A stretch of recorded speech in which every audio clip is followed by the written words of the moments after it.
할렐루야.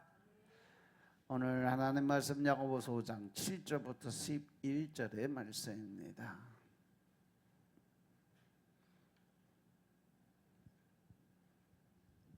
그러므로 형제들아 주의 강림하시기까지 길이 참으라. 보라, 농부가 땅에서 나는 귀한 열매를 바라고 길이 참아 이른 비와 늦은 비를 기다리나니 너희도 길이 참고 마음을 굳게 하라. 주의 강림이 가까우니라. 형제들아 서로 원망하지 말라. 그리하여야 심판을 면하리라. 보라, 심판자가 문 밖에서 계시니라. 형제들아 주의 이름으로 말한 선지자들로 고난과 오래 참음의 본을 삼으라. 보라, 인내하는 자를 우리가 복되다 하니 너희가 욥의 인내를 들었고 주께서 주신 결말을 보았거니와 주는 가장 자비하시고 긍휼히 여기는 자신이라. 아멘. 할렐루야. 할렐루야. 우리 하나님 참 좋으신 하나님이십니다. 아멘. 이 시간 하나님의 은혜와 평강이 여러분들 가정과 직장과 사업장 그리고 여러분들 자녀들까지 하나님의 은혜가 흐르고 넘치도록 채워지길 주의 이름으로 축원합니다.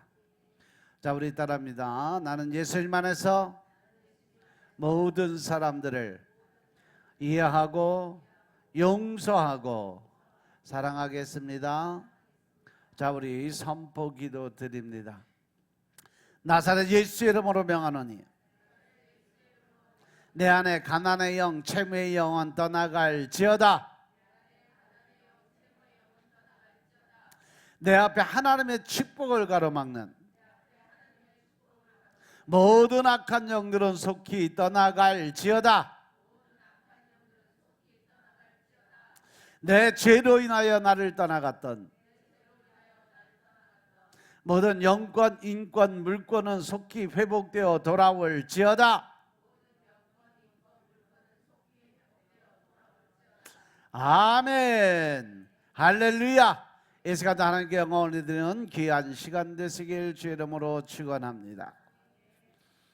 오늘 이 야고보서 5장 7절부터 11절의 말씀을 가지고 주의 강림하시기까지 길이 참아야 하는 이유에 대해서 같이 말씀을 나누겠습니다. 따라합니다. 주의 강림하시기까지 길이 참아야 하는 이유. 주의 강림하시기까지 길이 참아야 하는 이유. 오늘 본문에 특징적으로 가장 많이 나오는 말씀이 뭐냐면 길이 참아라, 기다려라 이런 말이 계속 반복되어져 나오고 있어요. 그죠? 이 말씀은 곧 하나님께서 우리에게 원하시는 삶이 양은 냄비에 물 끓는 게 아니라는 거죠. 그냥 무쇠솥에 서서히 끓어오르는 그러한 삶의 양식을 바라신다는 거예요.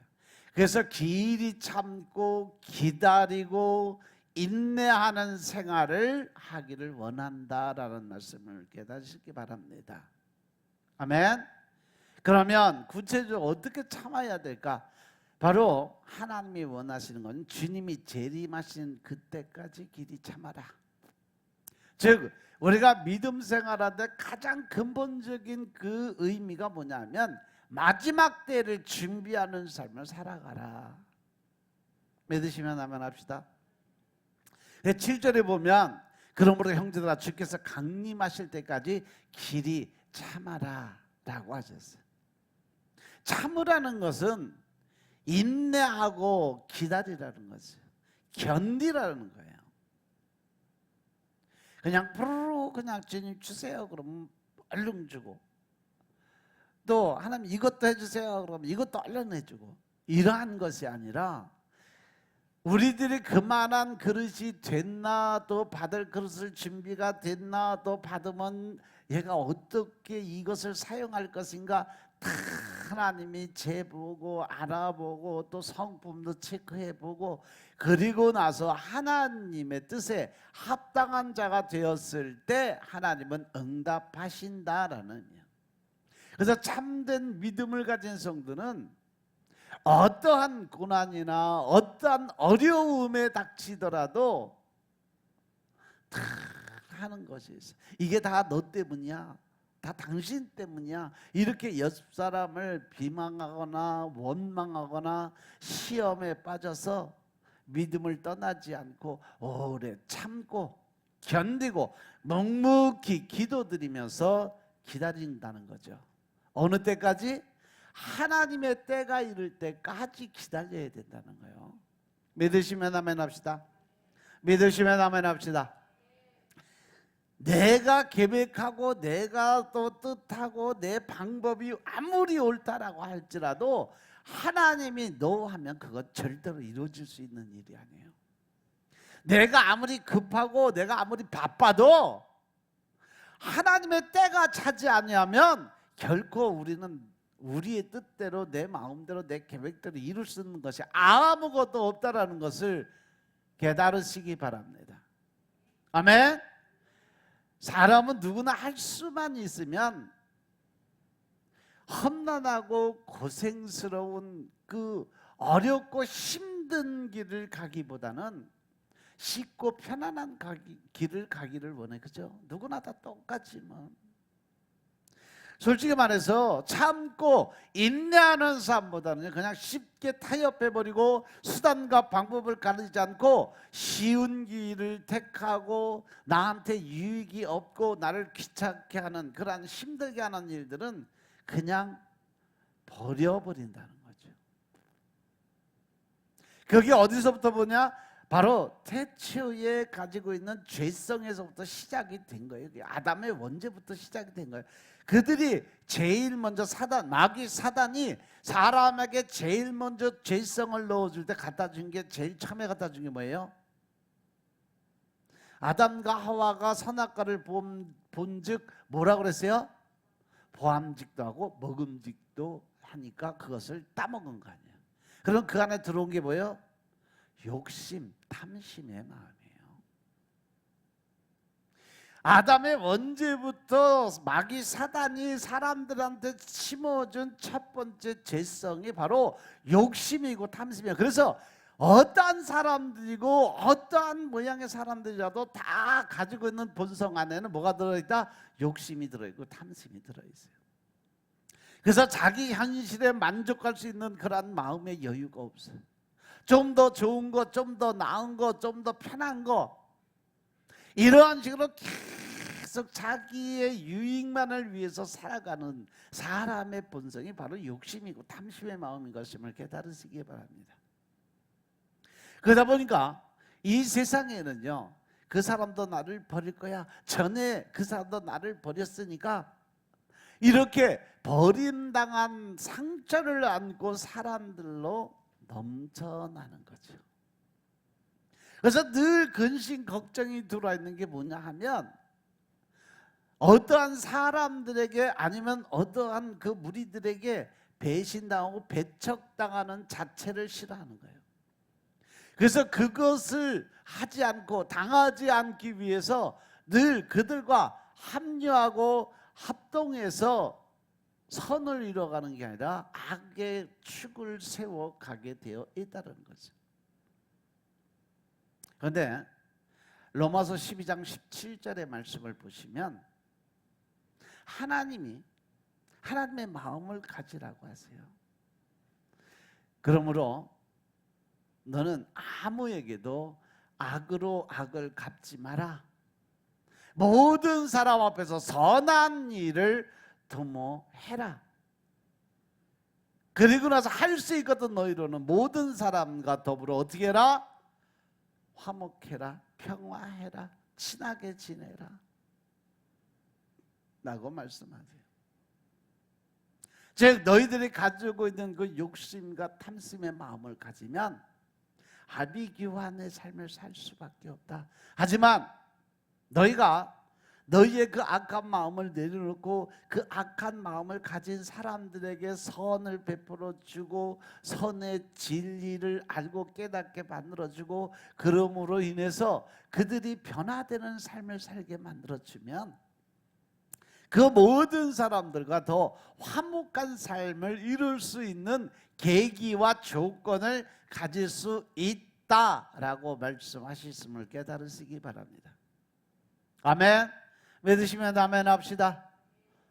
하나님이 우리에게 원하시는 것은 주님께서 이 땅에 다시 오실 때까지 재림의 나팔을 불면서 하늘에서 구름을 타시고 천군 천사들과 이 땅에 내려오는 그 순간까지, 또는 우리가 주님 앞에 마지막 심판을 받기 위해 설 때까지 하나님의 말씀대로 화목하게 살기 위해서는요, 하나님과의 관계에 있어서는 물론이거니와 대인관계에 있어서도 엄청난 인내가 필요하다라고 말씀하시는 겁니다. 아멘. 그러니까 여러분들이 내 생각대로, 내 계획대로, 내 뜻대로 안 됐다고 해서 안달복달하지 마라. 때가 되면 하나님이 다 이루어 주신다. 때가 되면 하나님께서 다 선한 걸로 갚아 주신다. 믿으시면 아멘 합시다.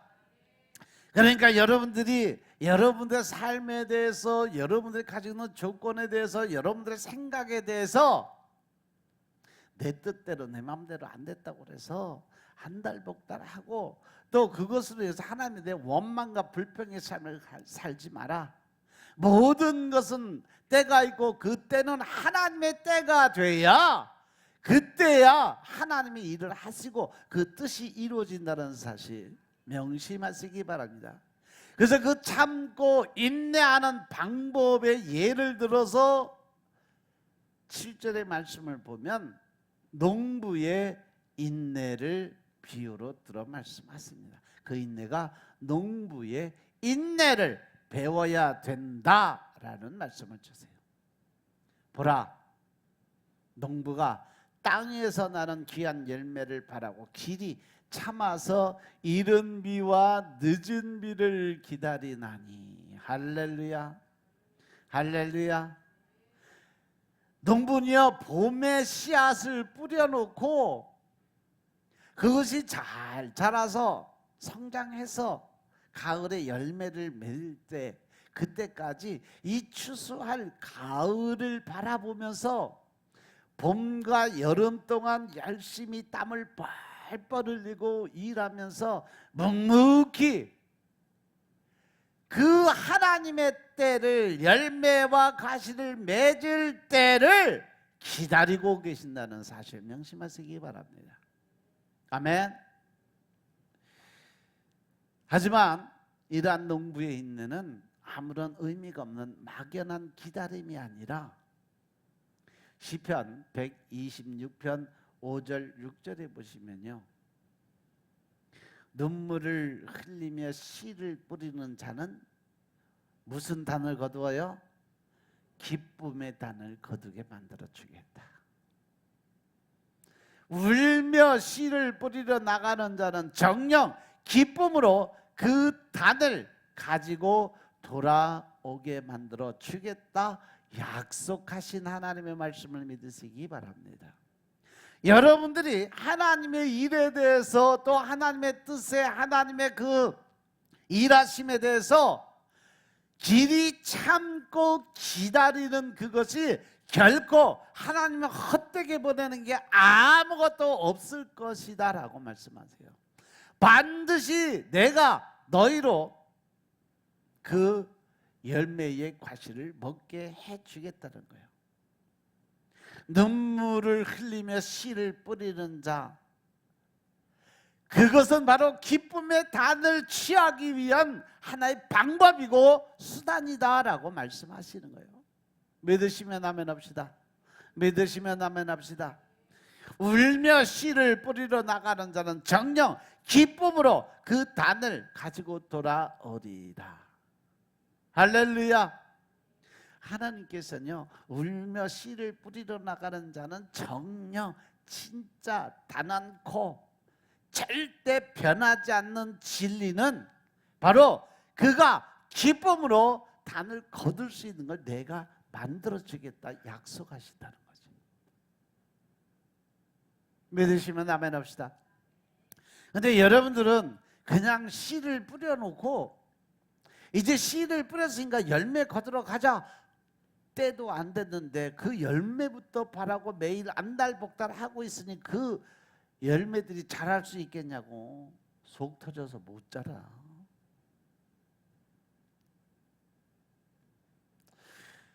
그래서 히브리서 10장 35절부터 39절 말씀 보겠습니다.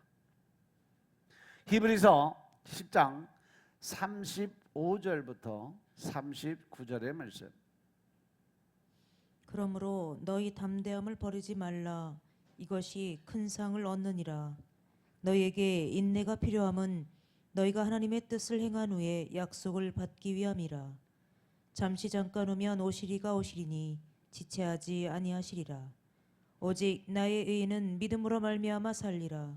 또한 뒤로 물러가면 내 마음이 저를 기뻐하지 아니하리라 하셨느니라. 우리는 뒤로 물러가 침륜에 빠질 자가 아니요 오직 영혼을 구원함에 이르는 믿음을 가진 자니라. 아멘. 할렐루야. 할렐루야. 그러면 우리가 이 땅을 살아가면서 가장 크게 얻어야 될 마음이 어떤 마음이다? 하나님이 사람에게 주시는 마음은 두렵고 떨리는 마음이 아니라 담대한 마음이니라. 할렐루야. 그래서 너희 담대함을 버리지 마라. 35절에 너희 담대함을 버리지 말라는 것은 너희들은 하나님이 주시는 그 마음을 마귀 사단에게 빼앗기지 말라는 거예요. 조급해하지 말라는 거예요. 답답해하지 말라는 거예요. 하나님이 내게 말씀하셨으니까 하나님의 말씀은 이런 이 한마디의 말도 땅에 떨어지지 않고 다 그대로 이루어질 것을 믿으면 하나님이 나와 함께 하시니까 이것은 반드시 하면 이렇게 해줄 것이라 하는 담대함의 믿음을 버리지 말라는 거예요. 의심하지 말라는 거예요. 그것이 바로 하나님의 응답을 받는 큰 상을 받는 역사가 일어나게 만들어 주시겠다 약속하신 하나님의 말씀을 믿으시기 바랍니다. 아멘. 내가 지금 당장 어떠한 일을 계획하고 내가 어떠한 일을 추진해 나가고 내가 어떠한 소망을 가지고 일을 하고 있는데 그것이 빨리 이루어지고 내 생각대로 이루어지지 않냐고 내 계획과 내 방법대로 이루어지지 않았다고 해서 실망하거나 좌절하지 말아라 라는 말씀이에요. 믿으시면 아멘 합시다. 그러기 위해서는 바로 이 35절의 말씀처럼 너희는 담대함을 버리지 마라. 담대함, 하나님이 주신 하나님을 믿는 믿음, 하나님을 향한 열정의 마음, 그 하나님이 이루어 주시겠다 하는 분명한 확실하게 믿는 그 온전한 믿음을 버리지 말아라. 마귀 사단한테 빼앗겨서 의심하고 불신하고 그것에서 원망하고 불평하는 마음을 갖지 마라. 왜? 하나님의 상급 응답을 받기 위해서는 반드시 필요한 과정이다. 그래서 36절 보니까 너희가 인내가 필요한 것은 우리가 살아가는데 그 삶 속에 인내가 필요한 것은 너희가 하나님의 뜻을 향한 후에 약속을 받기 위함이다. 즉 응답받기 위한 기도는요 담대한 믿음을 가지고 오래 참고 기다리는 습관적 버릇을 가져야 이룰 수 있다라는 거예요. 믿으시면 아멘 합시다. 하나님이 약속하시면은요 1년 후의 것도 약속의 말씀을 주시고 2년, 5년, 10년 후에 일어날 것까지도 하나님은 약속의 말씀을 주세요. 왜? 하나님의 말씀을 들을 수 있는 귀가 열린 사람에겐 하나님의 비밀, 즉 천국의 비밀을 오픈시켜줘요. 근데 여러분들 중요한 게 있습니다. 하나님의 말씀을 받고 그것을 행하느냐 행하지 않느냐에 따라서 죄가가 달라진다는 사실 명심하시기 바랍니다. 모르고 살았을 때는 그게 죄가 안 돼. 그런데 하나님의 뜻을 알고 하나님이 이렇게 할 것이다 저렇게 할 것이다 그러니까 너는 이렇게 해라 라고 말씀하셨는데 그것을 행하지도 아니하고 뜻대로 순종도 아니하고 내 방법, 내 뜻, 내 식대로 하다가 포기해버리고 안 해버리면 들었을 때, 안 들었을 때의 죄의 과정이 엄청 틀려진다는 것을 명심하시기 바랍니다. 그 말씀은 바로 이사야 선지자에게 하나님이 주신 말씀 안에 들어있어요. 이사야 선지자에게 그 이스라엘 백성들이 하나님의 말씀에 순종하지 않냐고 따라오지 않을 때 너는 이렇게 망하게 될 거야. 그러니까 너는 이렇게 해서 하나님 앞에 회개하고 무릎 꿇어라 라고 선포를 해야 되는데 이스라엘 백성들은 전혀 들을 기가 없어. 그럼에도 불구하고 하나님 나가서 전하라 라고 말씀하시면서 만약에 네가 이 말을 그대로 그들에게 전했을 때 그들이 듣지 않고 자기 뜻대로라면 모든 그의 죄가의 피의 대가는 그들이 받지만 만약에 네가 네 생각대로 해서 거기서 끝내고 네 스스로 혼자만 알고 없어져서 만약에 그들이 죄 속에 빠져서 허덕이면 그 모든 죄의 대가는 바로 내 피에서 찾는다라고 하나님 말씀하세요. 저는 그래서 하나님 말씀하시면 나 일단 다 질러내고 봐. 왜?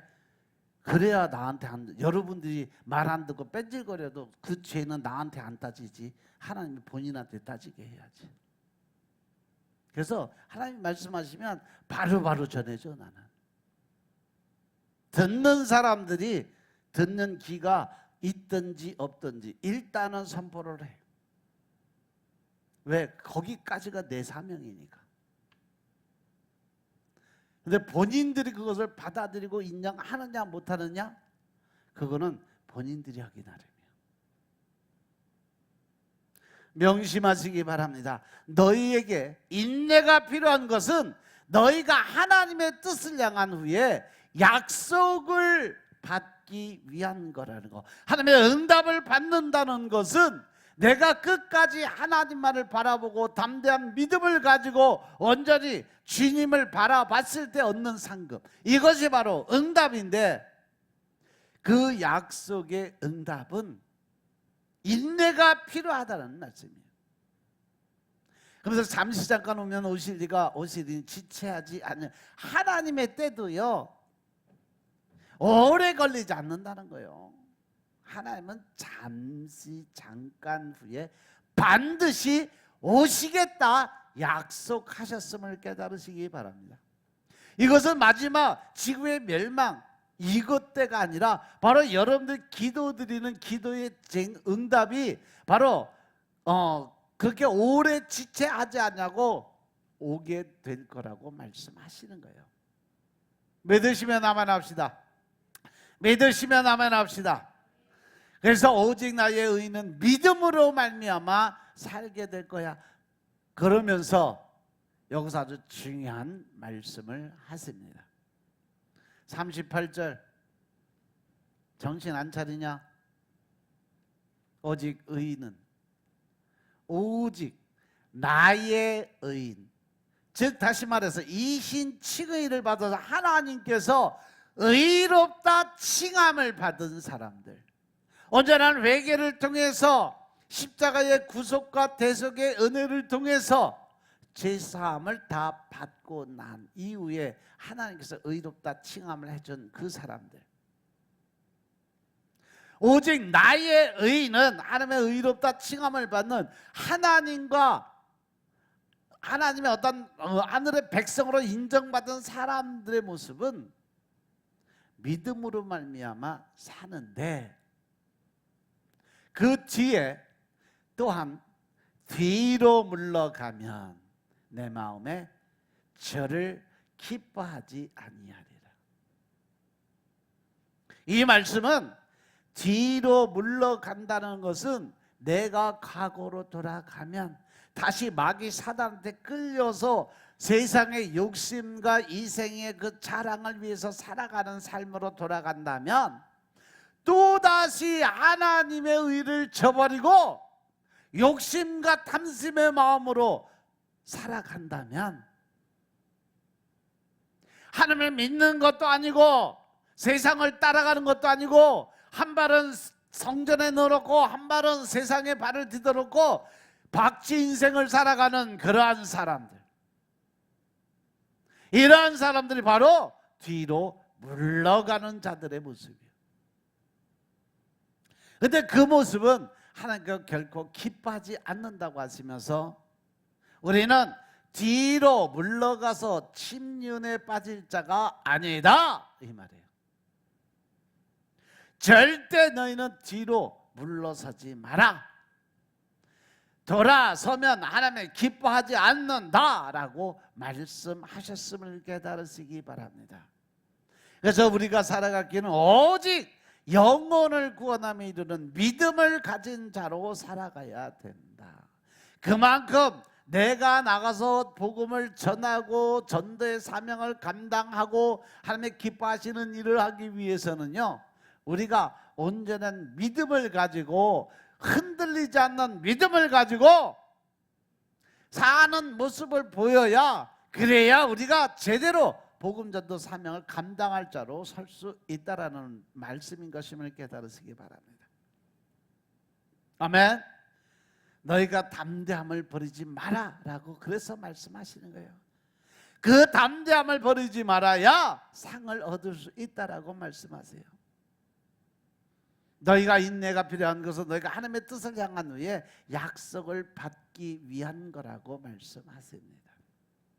우리가 농부처럼 묵묵히 참고 크든지 작든지 아주 성실하게 주님의 일을 할 때 거기에는 분명히 하나님이 약속하신 보상이 반드시 따라온다 라고 말씀하신 것을 믿으시기 바랍니다.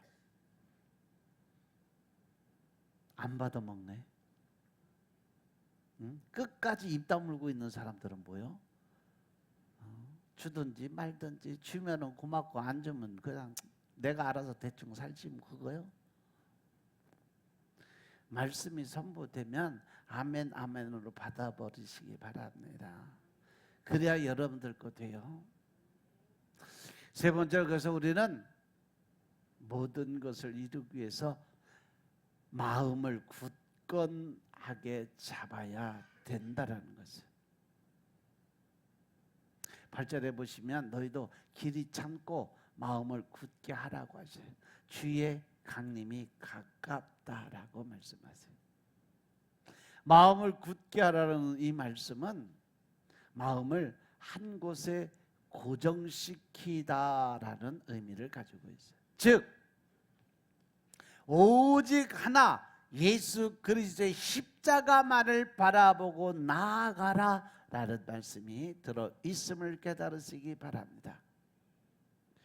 오늘날 이 세상에 마치 뿌리가 뽑혀서 이리저리 그냥 바람 부는 대로, 물결 치는 대로 떠돌아다니는 부평초 같은 인생, 부평초 같은 성도가 너무 많다는 현실이라는 거죠. 조금만 어려운 시험을 당하고 힘든 시기가 되면 당장 눈앞에 있는 현실을 바라보고 너무 쉽게 마음이 흔들리고 돌아서 버린다는 거죠. 그래서 잠언 15장 7절의 말씀 보니까 미련한 자의 마음은 정함이 없다라고 말씀하세요. 흔들리는 신앙을 가지고 또 어려운 그 삶의 그 속에 들어가기 싫으니까 늘 자기 편한 대로 자기가 원하는 이익적인 자리로 들어가기 위해서 순간순간 마음이 바뀌는 거예요. 지혜로운 자의 입술은 지식을 전파하여도 미련한 자의 마음은 정함이 없다라고 하나님이 말씀하셨어요. 야고보서 1장 8절에도 보시면 의심하는 자는 마치 바람에 밀려서 요동하는 바다 물결 같다. 왜? 두 마음을 품어서 정함이, 모든 일에 정함이 없는 자기 때문에 그렇다라고 말씀하세요.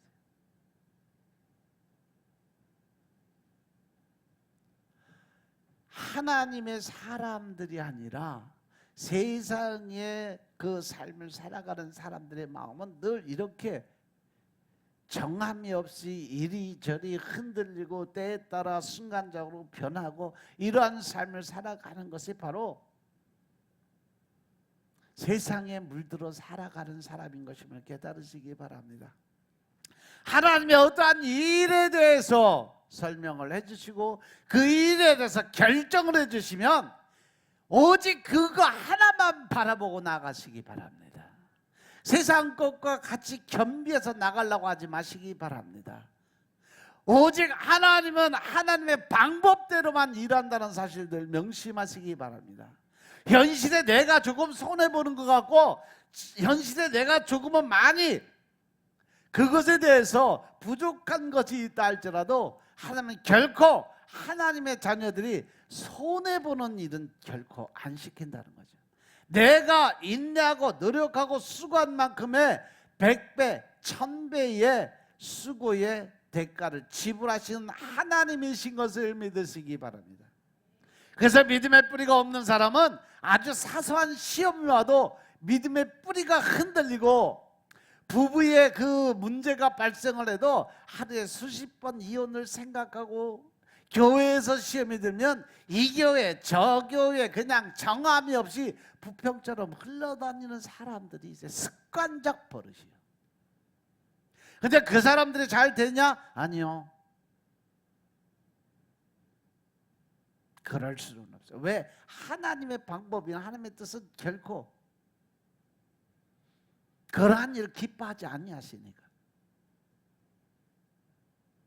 마귀 사단 즉 귀신들이 잠시 잠깐 그 사람들을 부하게는 할 수 있어. 그러나 그것을 위해서 더 깊은 지옥의 구렁텅이로 빠진다는 사실까지도 명심하시기 바랍니다.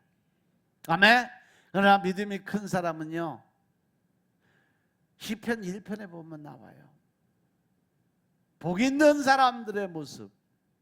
시편 1편부터 1편 1절부터 6절까지 보겠습니다. 시편 1편 1절부터 6절 말씀. 복 있는 사람은 악인의 꾀를 좇지 아니하며 죄인의 길에 서지 아니하며 오만한 자의 자리에 앉지 아니하고 오직 여호와의 율법을 즐거워하여 그 율법을 죄하로 묵상하는 자로다. 저는 시냇가에 심은 나무가 시절을 쫓아 과실을 맺으며 그 잎사귀가 마르지 아니함 같으니 그 행사가 다 형통하리로다. 악인은 그렇지 않으며 오직 바람에 나는 겨와 같도다. 그러므로 악인이 심판을 견디지 못하며 죄인이 의인의 회중에 들지 못하리로다. 대저 의인의 길은 여호와께서 인정하시나 악인의 길은 망하리로다. 아멘. 할렐루야. 복 있는 사람의 조건의 첫 번째 조건이 뭐요? 1절. 악한 사람들, 즉 다시 말해서 세상의 방법에 동요되지 아니하며 라는 말씀과 같은 의미예요. 내 생각대로 내 뜻대로 행하지 아니하며 라는 의미가 들어 있습니다. 악인의 꾀를 쫓지 않는다는 것은 세상 방법을 택하지 않는다는 거예요. 그것이 곧 죄인의 길이고 그 자리에 들어서지도 아니하고 자만과 교만의 자리에 들어가지도 아니하는 사람들, 세상과 타협하지 않고 적당히 한 발은 성전에 한 발은 세상에 이렇게 사는 사람들이 아니라는 거예요. 2절.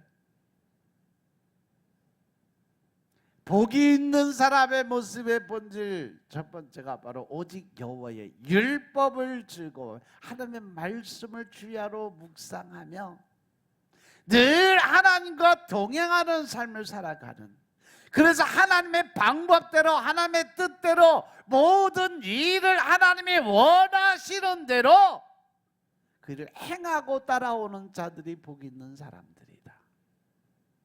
믿으시면 아멘 합시다.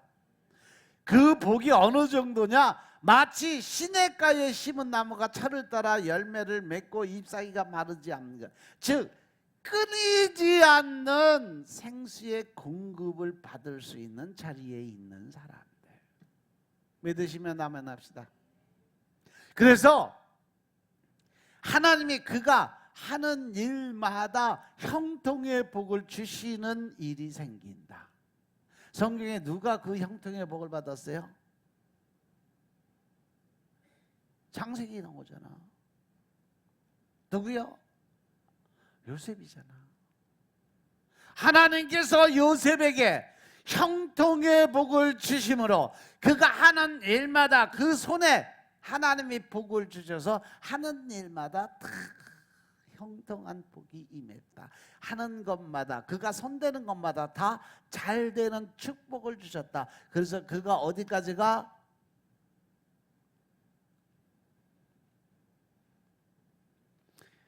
애굽의 총무 대신까지 올라가요. 근데 그 사람은 뭐 그게 그냥 이루어졌나? 아니요. 감옥 생활 7년이나 했어. 그리고 거기서 애굽 왕을 섬기는 것도 3년, 거의 10년을 넘게 헌신하고 봉사하고 얻어진 결과. 근데 여러분들은 요셉이 얻어진 결과만을 놓고 보지 그가 거기까지 올라오기에 얼마나 인내하고 인고하며 그 안에서 당했던 고난과 연단의 시간들은 생각을 안 한다는 거죠. 이 땅의 모든 것은 결코 대가 없는 지불이 없다는 사실 명심하시기 바랍니다. 하나님의 일도, 하나님의 복 받는 것도 나의 수고와 노력 없이 절대 되어줄 수 있는 거 아무것도 없다는 사실 명심하시기 바랍니다. 그래서 마치 그들이 뿌리 깊은 나무가 아무리 비바람이 치더라도 요동치 않는 것처럼 굳건하게 하나님이 붙들어 주신다라고 하셨어요. 믿으시면 남으시다. 그리고 골로새서 2장 6절부터 8절의 말씀 한번 보세요. 골로새 2장 6절부터 8절의 말씀입니다. 그러므로 너희가 그리스도 예수를 주로 받았으니 그 안에서 행하되 그 안에 뿌리를 박으며 세움을 입어 교훈을 받은 대로 믿음에 굳게 서서 감사함을 넘치게 하라. 누가 철학과 헛된 속임수로 너희를 노략할까 주의하라. 이것이 사람의 유전과 세상의 초든 학문을 조침이요 그리스도를 조침이 아니니라. 아멘. 할렐루야. 할렐루야. 할렐루야. 너희가 그리스도 예수를 주로 받았으니까 그 안에서만 행하라고 그러세요. 즉 말씀 안에서 성령님이 해주시는 그 말씀 안에서만 행하되 그 안에 뿌리를 받고 7절 지금 무슨 생각하고 있냐? 계속 놓죠. 그 안에 뿌리를 받고 세움을 얻는다는 것은 하나님께서 그만큼 인정을 해서 하나님의 그 반석 위에 설 수 있는 자리에 들어가서 이 말이에요. 하나님이 인정해 주는 삶을 살아감으로 인해서.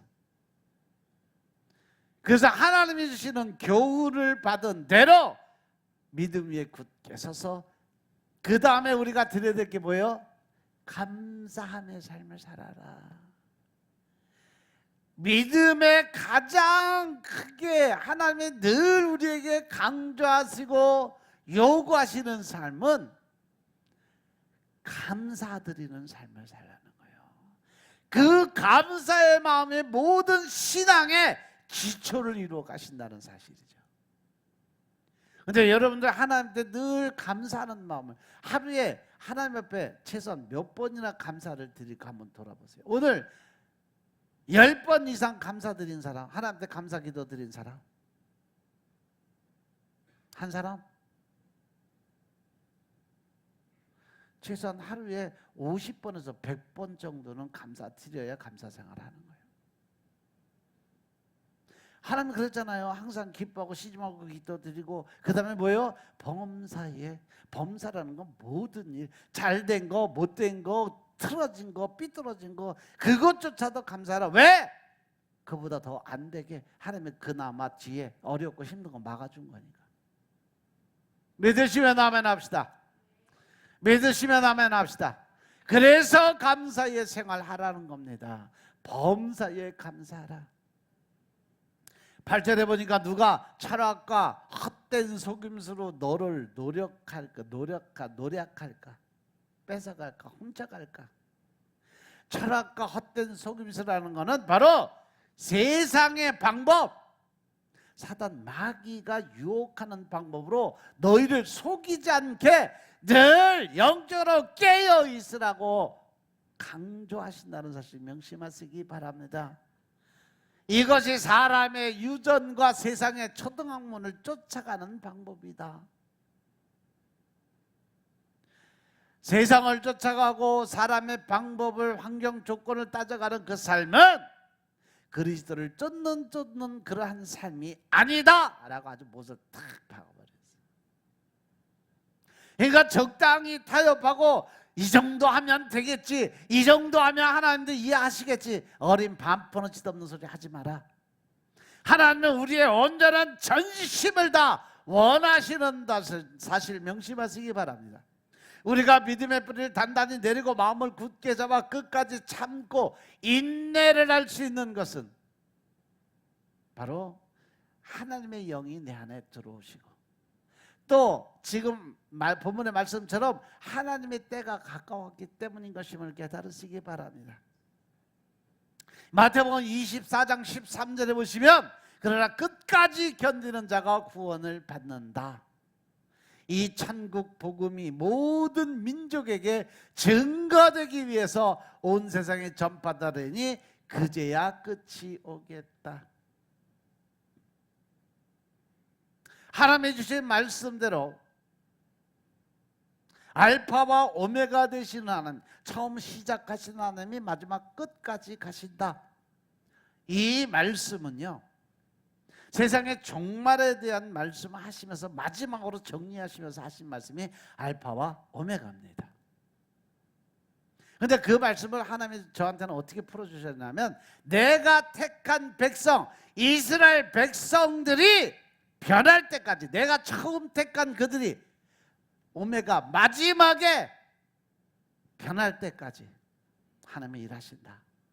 그러면 이스라엘 백성이 변하게 되고 그들이 메시아인 예수 그리스도를 믿게 되면 그때야 세상에 종말이 올 거다라고 말씀하셨어요.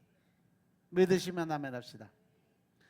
이거는 하나님이 하신, 내게 직접 주신 말씀이니까 성경에 안 나와. 다른 사람들도 모르는 사람들 많아.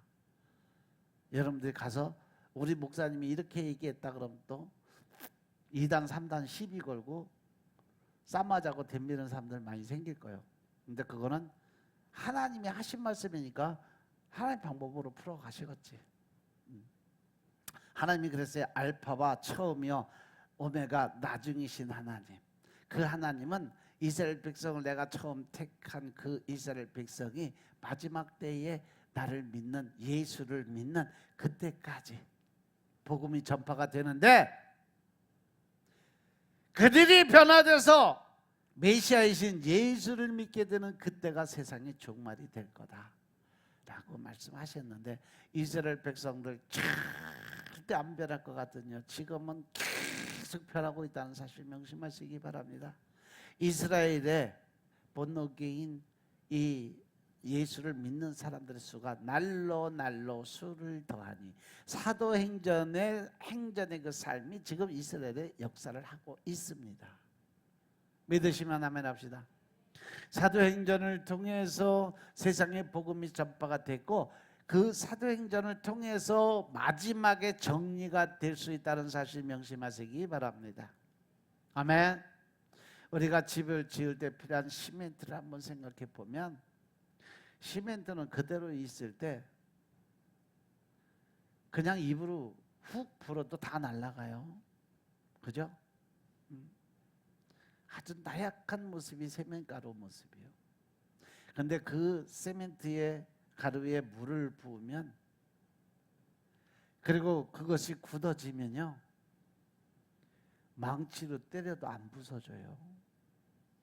그만큼 단단하게 굳어요. 이와 마찬가지로 주님께서 곧 오신다, 주님 만날 날이 멀지 않았다는 확신은 시멘트에 물을 부어넣는 것처럼 우리의 믿음을 더 단단하고 굳건하게 만들어주는 근거가 된다는 사실 명심하시기 바랍니다. 말씀은 들음에서 난다 그랬어요. 믿음은 우리가 말씀을 들으면서 난다 그랬어요. 이 말씀을 계속 듣고 믿게 되면 그것이 바로 단단한 세멘의 역할을 하시는 믿음의 반석이 세워진다는 사실 명심하시기 바랍니다. 그래서 네 번째로 우리는 서로 원망하지 않는 삶을 살아야 된다. 9절에 보니까 형제들아 서로 원망하지 말아라. 그래야 심판을 면할 수 있다. 이 사람들은 자기가 원하지 않는 어려운 환경이 주어지면, 내가 생각한 대로 그 방법이 주어지지 않으면, 일이 자기 뜻대로 자기 생각대로 되지 않으면 그로 인해 스트레스가 쌓이고 화를 내고 짜증을 내. 그죠?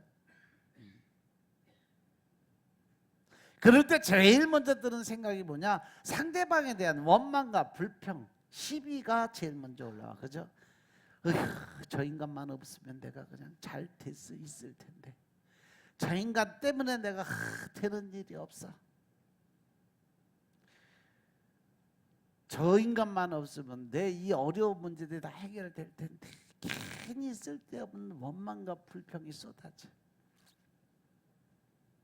결국 내 자신의 허물을 보지 못하고 다른 사람들을 원망하면서 항상 다른 사람들의 문제를 바라보는 것이 가장 큰 문제다. 믿으시면 한번 합시다. 마태복음 7장 1절부터 6절까지 봅시다.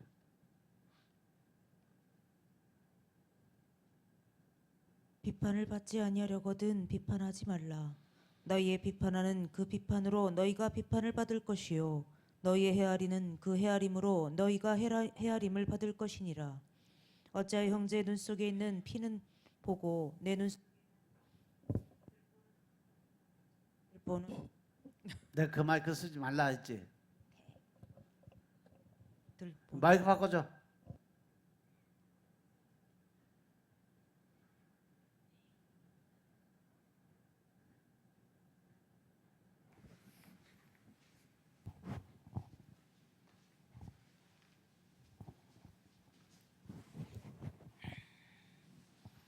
어찌하여 형제 눈 속에 있는 티는 보고 내 눈 속에 있는 들보는 깨닫지 못하느냐. 보라, 내 눈 속에 들보가 있는데 어찌하여 형제에게 말하기를 나로 내 눈 속에 있는 티를 빼게 하라 하겠느냐. 외식하는 자여, 먼저 내 눈 속에서 들보를 빼어라. 그 후에야 밝히 보고 형제의 눈 속에서 티를 빼리라. 거룩한 것을 개에게 주지 말며 너희 진주를 돼지 앞에 던지지 말라. 저희가 그것을 발로 밟고 돌이켜 너희를 찢어 상할까 염려하라. 아멘. 할렐루야. 할렐루야. 하나님의 말씀은요, 절대 변함이 없어요. 오점이 잘못된 것이 없음을 깨달으시기 바랍니다. 그래서 남들에 대한 원망과 불평, 판단, 심판, 정죄하지 마라. 이 말씀이요. 왜? 1절 비판을 받지 아니하려거든 비판하지 마라. 너희가 남들한테 손가락질 받기 싫으면 먼저 너희가 손가락질부터 하지 말라는 거예요. 믿으시면 한번 합시다. 2절 너희의 비판하는 그 비판으로 너희가 비판을 받을 것이고 너희의 헤아리는 그 헤아림으로 너희가 헤아림을 받을. 네가 심은 대로 거두는 법칙이 그대로 들어와 있는 거예요. 남을 비판하고 정죄하면 다른 사람도 너를 똑같이 그렇게 판단하고 비판하고 정죄하고 있다는 사실을 먼저 깨달아라, 이 말씀이에요. 그러면서 네 눈 속에 있는 들보는 바라보지 못하고 왜 남의 눈에 있는 티만을 바라보고 손가락질하냐? 네가 더 큰 죄인이라는 거예요. 아멘. 이 말씀을 야고보는요, 서로 원망하지 마라. 그래야 심판을 면하리라고 경고를 했어요. 고린도서 10장 10절에 보면 어떤 이들이 원망하다 멸망시키는 자에게 멸망당했다고 그랬어요. 너희는 저와 같이 원망하지 말고 저희에게 당한 이 일이 거울이 되고 또한 말세를 만난 우리의 경계로 기록을 한 것을 알라. 그런즉 선줄로 생각하는 자는 넘어질까 조심해라. 고린도서 10장 12절의 말씀이에요. 우리는요, 항상 우리 삶 속에 이어지는 것 중에 가장 중요한 것이 뭐냐 하면 남을 판단하고 비판하고 정죄하는 그 뒤에는 반드시 뭐가 있다? 하나님의 심판이 따라온다는 사실 명심하시기 바랍니다. 남한테 손가락질하고 비판하고 판단하고 정죄하는 그 모든 사람들이 결국은 내 죄로 인해서 하나님의 심판대에 올라선다는 사실 명심하시기 바랍니다. 원망하는 것은 하나님을 믿지 못해서 나오는 거고 그 원망은 결국 하나님을 향한 원망이기 때문에 우리가 해야 할 일은 참고 인내하며 기도드리는 거가 돼야지 옆 사람을 원망하는 것이 아니다라는 사실 명심하시기 바랍니다. 그러면서 하나님 말씀을 보라, 심판의 주가 문 밖에서 기다리고 계다. 심판이 매우 임박하기 때문에 인생이 너무 빨리 지나가서 주님 앞에 살 날이 아주 가깝기 때문에 원망 불평하지 말고 범사에 감사드리고 인내하면서 살라고 요구하고 있음을 깨달으시기 바랍니다. 그러고 해서 우리가 서로 탓하지 말고 심판주이신 우리 주님을 두려워하며 모든 것을 주님께 맡기고 끝까지 참고 인내하는 여러분들이 되라고 하나님이 오늘 말씀 주셨음을 깨달으시기 바랍니다. 다섯 번째로, 그래서 우리는 선지자들을 본으로 삼고 살 수 있어야 된다. 그 중에서 선지자들이 가졌던 인내의 삶을 닮아가기 위해 노력해야 된다. 아멘. 10절의 말씀처럼 형제들아 주의 이름으로 말한 선지자들을 고난과 오래 참음에 본으로 삼으라고 말씀하십니다. 야고보가 선지자들을 고난과 인내를 본으로 삼으러 간 이유 중에 하나가 뭐냐? 선지자들은 하나님의 백성들에게 말씀을 전하고 백성들의 회개를 촉감으로 인해서 그들의 성화된 삶을 요구했어요. 그런데 백성들은 오히려 그들의 말씀을 듣고 순종하는 것이 아니라 선지자들을 욕하고 핍박하고 오히려 돌로 때려 죽이는 사건 벌어진 것이 선지자의 삶이었어요. 따라서 오늘날 마찬가지로 주님의 교회를 섬기는 것, 주의 일을 하는 것은 결코 쉬운 것이 아니다. 오직 사람들로부터 오는 핍박을, 고난을 각오하고 참고 견뎌냈던 그 선지자들처럼 살아야 된다. 고난의 선지자 그러면 제일 먼저 생각나는 사람 누구요? 누구요? 이사야 다음으로 예레미야잖아. 예레미야 선지자요. 예레미야서 읽어봐. 예레미야서 애가 읽어봐. 얼마나 애가 타고 간장이 타는지 몰라. 근데 이사야 선지자에게도 하나님이 계속 그렇게 매맞을 짓만 시키더니 예레미야 선지자는 아예 가서 맞아 죽어라 하는 명령만 내리셔요. 근데 예레미야도요, 도망가고 싶어서 별 핑계 다 대는데 결국 그래도 하나님의 말씀에 순종하고 가서 옥에도 갇히고 돌로 맞고 뭐 채찍 맞고 쥐어 터지면서도 끝까지 복음 전하잖아.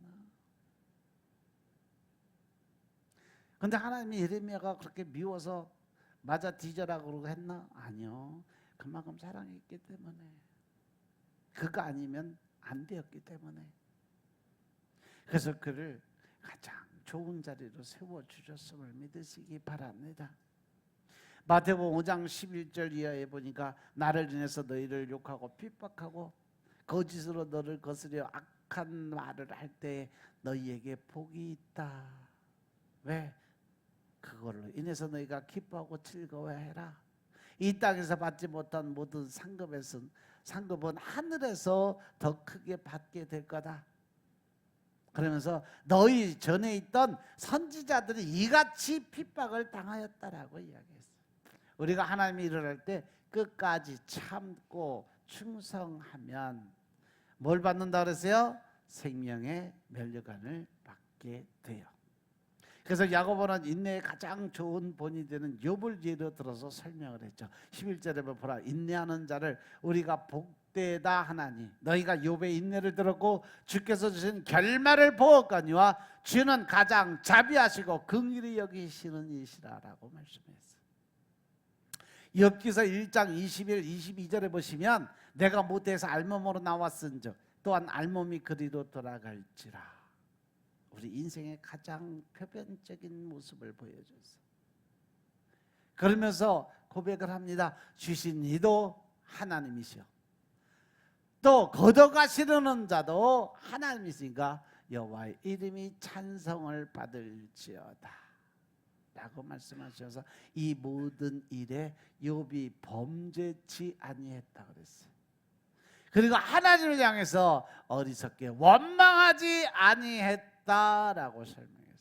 욥의 고난을 보고 그 수많은 환난, 연단, 고난, 특히 가장 친한 친구들로부터 끝없는 시험과 연단을 받았음에도 불구하고 끝까지 믿음의 그 끝을 지켰던 그는 결국은 자기 모든 것에 2배의 축복을 받았잖아요. 믿으시면 하나만 합시다. 야고보는 욥의 인내를 너희가 그동안 수도 없이 이미 들었지 않냐라고 설명하면서 이처럼 끝까지 참고 기다리면서 믿음을 지켜 나가야 될 우리에게 가장 본이 되는 인내의 사도가 바로 욥이다라고 설명을 하고 있는 거예요. 우리에게 들려진 욥의 인내의 특징인데 그는 이유 없이 고난을 당할 때 욥은 욥기서 23장 10절에 보시면 그러나 내가 가는 길을 그가 하시나니 할렐루야. 그가 나를 단련하신 후에 내가 정금같이 되어 나오겠다 고백을 해요. 지금 내가 받는 힘들고 어려운 연단과 고난의 삶 자체는 내가 정금으로 다시 재탄생하기 위한 하나님의 연단과 훈련의 방법이었다. 그러니까 끝까지 참고 견디면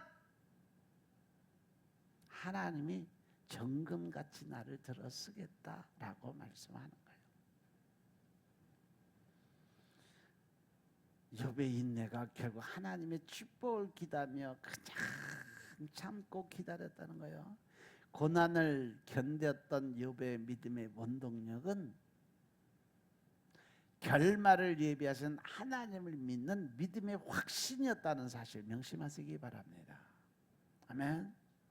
고난은 우리가 머리로 이해할 수 없는, 말로 설명할 수 없는 신비의 훈련이에요. 그래서 형제들아, 내가 너희에게 여러 가지 시험을 당하거든 온전하게 기쁘게 여기라. 이는 너희로 온전하고 구비하여 조금도 부족함이 없게 만들어지기 위한 하나님의 방법이다 라고 설명을 하는 거예요. 시편 62편 1절부터 2절의 말씀 보니까 나의 영혼아 내 영혼이 잠잠히 하나님만 바라며 나의 구원이 그에게서 나오는도다. 오직 그만이 나의 반석이시요 나의 구원이시요 나의 요새시니 내가 크게 흔들리지 아니하리로다. 지금 시편인데도 여태 욥기서 놓고 있냐? 하나님은 이 마지막 시대에 우리를 욥처럼 정금 같은 믿음의 사람으로 단련하시고 사용하시기 위해서 더 깊은 은혜를 주시지만 그 은혜를 주기 위해서 더 깊은, 더 많은 고난도 함께 주신다는 사실 명심하시기 바랍니다. 고난을 지나가게 하는 것은 우리를 만들고자 하는 하나님의 목적이 있는 거예요. 따라서 여러분들이 성숙한 신앙과 미숙한 사람들을 분별해 주는 것은 인내라고 할 수 있어요. 우리 신앙이 진짜라는 것은 여러분들 받는 시험 중에서 증명을 할 수가 있다는 거죠. 나는 하나님이 주시는 그 고난의 연단을 얼마나 참고 인내하면서 끝까지 하나님의 방법을 택했느냐, 아니면 적당히 세상과 타협해서 이것도 조금 저것도 조금 그냥 나한테 유익되는 것만 바라보고 갔느냐. 그래서 주어진 여건 속에서 최선을 다하고 좋은 결실을 기대하며 참고 기다리고 섬기는 삶을 살아야 되는데, 적당히 타협하고 현실과 같이 살아가는 그런 삶을 살아갈 때 하나님이 결코 기뻐하지 않는 삶이 될 수 있다는 사실을 명심하시기 바랍니다.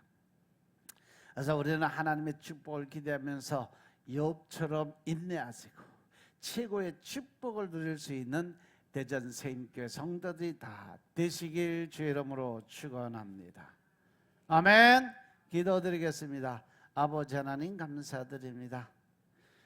오늘도 아버지 하나님, 우리가 오래 참음의 본을 삼아 살아갈 수 있게 하여 주시고, 마지막 때에 주의 강림하시기까지 인내하는, 그래야 하나님의 생명의 면류관을 받을 수 있는 능력의 삶을 살게 하시니 감사드립니다.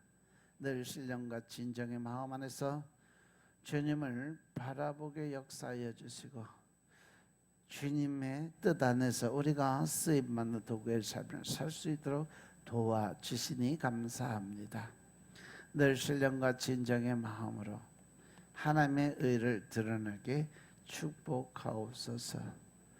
모든 말씀 우리 주 예수 그리스도의 이름으로 감사드리며 기도드렸사옵나이다.